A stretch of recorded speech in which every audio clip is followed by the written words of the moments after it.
দুপুর বন্ধুরা, আজকে আমি তোমাদের পমফ্রেট মাছের ঝাল রান্না করা দেখাবো। প্রথমে দেখো, শিলের মধ্যে সর্ষে, পোস্ত, কাঁচা লঙ্কাটাকে আমি শিলে বেটে নেব। মিক্সিতে বাটা যেত, কিন্তু খুব পরিমাণ অল্প, তাই জন্য আমি শিলেই বেটে নিয়েছি। আর শিলে বাটার টেস্ট একটু অন্যরকম হয়। এই দেখো, বাটিতে তুলে রেখেছি।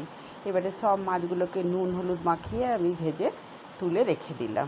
এরপরে আমি কড়ার মধ্যে ভাজা তেলটাকে দিয়ে দিলাম।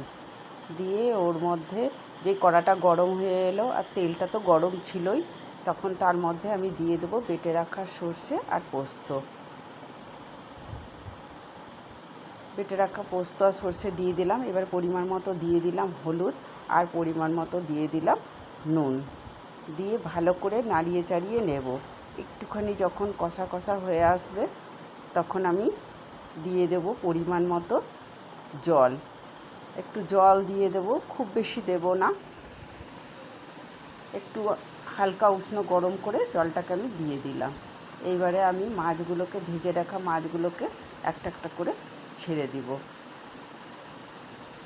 সব মাছগুলো ছাড়া হয়ে গেল।